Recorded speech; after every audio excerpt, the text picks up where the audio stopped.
नमस्कार, ये आकाशवाणी शिमला है। अब आप प्रभा शर्मा से प्रादेशिक समाचार सुनिए। आज के मुख्य समाचार। राज्य मंत्रिमंडल ने पथ परिवहन निगम की साधारण बसों में महिलाओं को किराए में 50% छूट देने का लिया निर्णय। ग्रामीण क्षेत्रों में 1 मई से निःशुल्क घरेलू जलापूर्ति सुविधा का मिलेगा लाभ। राज्य सरकार ने गृहिणी सुविधा योजना के लाभार्थियों को अतिरिक्त 2 निःशुल्क गैस सिलेंडर उपलब्ध करवाने को दी मंजूरी। प्रदेश में 918 करोड़ रुपए से अधिक के निवेश संबंधी नए व विस्तार औद्योगिक उद्यमों के 18 प्रस्ताव स्वीकृत।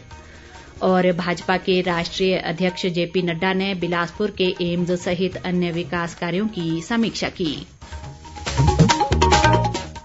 अब समाचार विस्तार से। प्रदेश मंत्रिमंडल ने राज्य पथ परिवहन निगम की राज्य के भीतर चलने वाली साधारण बसों में महिला यात्रियों को किराए में 50% की छूट देने का निर्णय लिया है। मुख्यमंत्री जयराम ठाकुर की अध्यक्षता में आज शिमला में हुई राज्य मंत्रिमंडल की बैठक में ये फैसला लिया गया। बैठक में प्रदेश के ग्रामीण क्षेत्रों में लोगों को इस वर्ष 1 मई से निःशुल्क घरेलू जलापूर्ति सुविधा उपलब्ध करवाने और गृहिणी सुविधा योजना के लाभार्थियों को गैस कनेक्शन देते समय दिए जाने वाले रिफिल के अतिरिक्त 2 निःशुल्क गैस सिलेंडर उपलब्ध करवाने का निर्णय लिया गया। मंत्रिमंडल ने मुख्यमंत्री बाल सुपोषण योजना को भी स्वीकृति दी। इस योजना के माध्यम से विभिन्न हितधारकों का अभिसरण कर गहन हस्तक्षेपों द्वारा माताओं और बच्चों के पोषण स्तर में सुधार की परिकल्पना की गई है। योजना का बजट 65 करोड़ रुपए तय किया गया है। राज्य सरकार की नियमित महिला कर्मचारियों को 12 सप्ताह तक दत्तक ग्रहण अवकाश प्रदान करने को भी बैठक में स्वीकृति दी गई। राजस्व विभाग के पटवार वृत्तों में कार्यरत अंशकालीन कर्मचारियों का मानदेय बढ़ाकर 5,000 रुपए जबकि लंबरदारों का मानदेय 3,200 रुपए प्रतिमाह करने पर भी मंत्रिमंडल ने मुहर लगाई। मंत्रिमंडल ने इस वर्ष 1 अप्रैल से मिड डे मील योजना के तहत कार्यरत कुक व सहायिकाओं और शिक्षा विभाग में कार्यरत अंशकालिक जलवाहकों के मानदेय में 900 रुपए प्रतिमाह की वृद्धि करने की मंजूरी भी दी। बैठक में अटल स्कूल वर्दी योजना के तहत सरकारी स्कूलों में प्री प्राइमरी के बच्चों को स्कूल वर्दी के 2 सेट देने और इसके लिए हर वर्ष 200 रुपए सिलाई की राशि उपलब्ध कराने का निर्णय भी लिया गया। मंत्रिमंडल ने 360 नई बसें खरीदने के लिए 160 करोड़ रुपए का सावधि ऋण लेने के लिए राज्य पथ परिवहन निगम के पक्ष में सरकारी गारंटी देने का अनुमोदन किया। बैठक में विभिन्न विभागों में अलग अलग श्रेणियों के पद सृजित करने और भरने को भी स्वीकृति दी गई। राज्य सरकार ने 918 करोड़ रुपए से अधिक के निवेश के 18 नए औद्योगिक उद्यम स्थापित करने और वर्तमान इकाइयों के विस्तार संबंधी प्रस्तावों को मंजूरी दी है। मुख्यमंत्री जयराम ठाकुर की अध्यक्षता में आज शिमला में हुई राज्य एकल खिड़की स्वीकृति व अनुश्रवण प्राधिकरण की 23वीं बैठक में ये निर्णय लिया गया। इन प्रस्तावों की मंजूरी से करीब 2,520 लोगों को रोजगार मिलेगा। बैठक में उद्योग मंत्री बिक्रम सिंह ठाकुर सहित वरिष्ठ प्रशासनिक अधिकारी मौजूद रहे। प्रधानमंत्री नरेंद्र मोदी की शिमला में 31 मई को प्रस्तावित रैली की तैयारियां जारी हैं।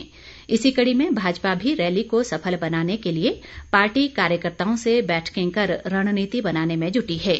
प्रदेश भाजपा अध्यक्ष सुरेश कश्यप ने आज शिमला स्थित पार्टी कार्यालय दीप कमल में शिमला के पार्षदों की बैठक की अध्यक्षता की। इस दौरान पार्षदों ने रैली को सफल बनाने के लिए विभिन्न सुझाव दिए। सुरेश कश्यप ने कहा कि प्रधानमंत्री की ये रैली राष्ट्रीय और अंतर्राष्ट्रीय स्तर पर एक मजबूत संदेश देगी। उन्होंने कहा कि ये चुनावी साल है और नगर निगम शिमला व विधानसभा चुनाव के लिए इस रैली से कार्यकर्ताओं का मनोबल बढ़ेगा। उन्होंने कहा कि सभी पार्षद बैठक में दिए गए निर्देशों का कड़ाई से पालन करेंगे। कश्यप ने कहा कि 29 मई को मन की बात कार्यक्रम के बाद सभी संबंधित वार्डों में स्वच्छता अभियान और आमंत्रण अभियान चलाया जाएगा। इस बीच सुरेश कश्यप ने प्रधानमंत्री की रैली को लेकर संचालन समिति की समीक्षा बैठक की अध्यक्षता भी की। उन्होंने बताया कि संचालन समिति में 15 उप समितियां शामिल हैं जो पार्टी की ओर से सभी व्यवस्थाओं का ध्यान रखेंगी। सिरमौर जिला गुज्जर समाज कल्याण परिषद के एक प्रतिनिधिमंडल ने नाहन के विधायक राजीव बिंदल की अध्यक्षता में आज शिमला में मुख्यमंत्री जयराम ठाकुर से भेंट की। इस दौरान प्रतिनिधिमंडल ने मुख्यमंत्री को अपनी विभिन्न मांगों से अवगत करवाया। मुख्यमंत्री ने उनकी सभी मांगों पर सहानुभूतिपूर्वक विचार का आश्वासन दिया। इस बीच विधायक हीरालाल के नेतृत्व में करसोग के प्रतिनिधिमंडल ने भी मुख्यमंत्री से मुलाकात की और क्षेत्र की विभिन्न विकासात्मक परियोजनाओं के संबंध में उन्हें अवगत करवाया। प्रादेशिक समाचार आकाशवाणी शिमला से प्रसारित किए जा रहे हैं। भारतीय जनता पार्टी के राष्ट्रीय अध्यक्ष जगत प्रकाश नड्डा ने बिलासपुर स्थित एम्स सहित अन्य विकास कार्यों की आज बिलासपुर में एक समीक्षा बैठक की। उन्होंने बताया कि बिलासपुर में करीब 1471 करोड़ रुपए की लागत से 750 बिस्तर के निर्माणाधीन एम्स संस्थान का अधिकांश कार्य पूरा कर लिया गया है। नड्डा ने कहा कि एम्स के निर्माण कार्यों के साथ साथ डॉक्टरों और स्वास्थ्य कर्मचारियों की तैनाती पर विशेष ध्यान दिया जा रहा है। उन्होंने कहा कि अस्पताल में अधिकतर चिकित्सा उपकरण उपलब्ध करवा दिए गए हैं और अन्य सुविधाएं जुटाने की प्रक्रिया भी प्रगति पर है। नड्डा ने कहा कि बिलासपुर में बन रहे mother child health care centre का निर्माण कार्य इस वर्ष 30 जून तक पूरा कर लिया जाएगा। उन्होंने बताया कि 6,753 करोड़ रुपए की भानुपल्ली रेलवे लाइन का कार्य प्रगति पर है और परियोजना के तहत बनने वाली 9 सुरंगों का कार्य अवार्ड कर दिया गया है। बैठक में खाद्य आपूर्ति मंत्री राजेंद्र गर्ग, विधायक सुभाष ठाकुर, जेआर कटवाल, कमलेश कुमारी और मुख्यमंत्री के राजनीतिक सलाहकार त्रिलोक जम्वाल व आपदा प्रबंधन के उपाध्यक्ष रणधीर शर्मा सहित प्रशासनिक अधिकारी मौजूद रहे। राज्य सरकार द्वारा शुरू की गई सहारा योजना गंभीर बीमारियों से पीड़ित मरीजों के लिए मददगार बन रही है। मंडी जिले में योजना के तहत 4105 लाभार्थियों को 11 करोड़ 73 लाख रुपए की आर्थिक सहायता उपलब्ध करवाई गई। योजना के तहत आर्थिक रूप से कमजोर लोगों के लिए गंभीर रोगों में हर महीने 3,000 रुपए दिए जा रहे हैं।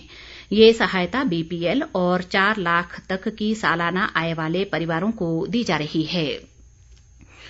प्रदेश कांग्रेस सह प्रभारी संजय दत्त ने केंद्र व राज्य सरकार पर हर मोर्चे पर विफल रहने का आरोप लगाया है। लाहौल स्पीति दौरे के दौरान आज लाहौल घाटी के जिस्पा में उन्होंने कांग्रेस कार्यकर्ताओं से पार्टी की मजबूती के लिए एकजुट होकर कार्य करने का आह्वान किया। संजय दत्त ने कहा कि केंद्र व राज्य सरकार की कथित जन विरोधी नीतियों के खिलाफ कांग्रेस हर जिले में ब्लॉक स्तर पर आवाज बुलंद करेगी। चंबा सदर के विधायक पवन नैयर ने कहा है कि राज्य सरकार प्रदेश के गरीब व असहाय बच्चों को बेहतर शिक्षा प्रदान करने के लिए कृत संकल्प है। राजकीय स्नातकोत्तर महाविद्यालय चंबा में डिजिटल विद्यार्थी योजना के तहत आयोजित लैपटॉप वितरण समारोह के दौरान आज उन्होंने ये बात कही।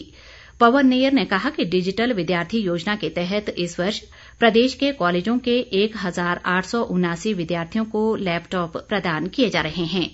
इस दौरान उन्होंने कॉलेज के 29 मेधावी विद्यार्थियों को लैपटॉप भी प्रदान किए। चौपाल मंडल की उत्तर भारतीय लेफ्टिनेंट हरि सिंह मेमोरियल खेलकूद प्रतियोगिता 17 से 19 जून तक चौपाल के तहसील मैदान में आयोजित की जाएगी। खेलकूद समिति के अध्यक्ष व प्रदेश कांग्रेस संगठन महामंत्री रजनीश किमटा ने बताया कि प्रतियोगिता में उत्तर भारत की अनेक टीमें कबड्डी, वॉलीबॉल, कुश्ती और रस्साकसी प्रतियोगिता में भाग लेंगी। भारतीय डाक विभाग द्वारा डाकघरों में NEFT की सुविधा शुरू कर दी गई है। इससे डाकघरों के सभी खाता धारक किसी भी नजदीकी कोर बैंकिंग डाकघर में इस सुविधा का लाभ ले सकते हैं।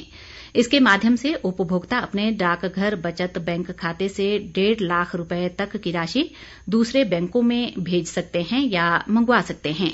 फिलहाल ये सुविधा केवल बचत बैंक खातों के लिए ही उपलब्ध है। प्रदेश में कोरोना संक्रमण के मामलों में लगातार कमी दर्ज की जा रही है। प्रदेश में आज कोरोना के 5 नए मामले आए हैं, जबकि 5 ही रोगी स्वस्थ हुए हैं। मौजूदा समय में राज्य में कोरोना के सक्रिय मामलों की संख्या 45 रह गई है। कांगड़ा जिला में सर्वाधिक 12 सक्रिय कोरोना मरीज हैं। अंत में मुख्य समाचार एक बार फिर। राज्य मंत्रिमंडल ने पथ परिवहन निगम की साधारण बसों में महिलाओं को किराए में 50% छूट देने का लिया निर्णय। ग्रामीण क्षेत्रों में 1 मई से निशुल्क घरेलू जलापूर्ति सुविधा का मिलेगा लाभ। राज्य सरकार ने गृहिणी सुविधा योजना के लाभार्थियों को अतिरिक्त 2 निशुल्क गैस सिलेंडर उपलब्ध करवाने को दी मंजूरी। प्रदेश में 918 करोड़ रुपए से अधिक के निवेश संबंधी नए व विस्तार औद्योगिक उद्यमों के 18 प्रस्ताव स्वीकृत। और भाजपा के राष्ट्रीय अध्यक्ष जेपी नड्डा ने बिलासपुर के एम्स सहित अन्य विकास कार्यों की समीक्षा की। इसी के साथ ये समाचार बुलेटिन समाप्त हुआ। नमस्कार।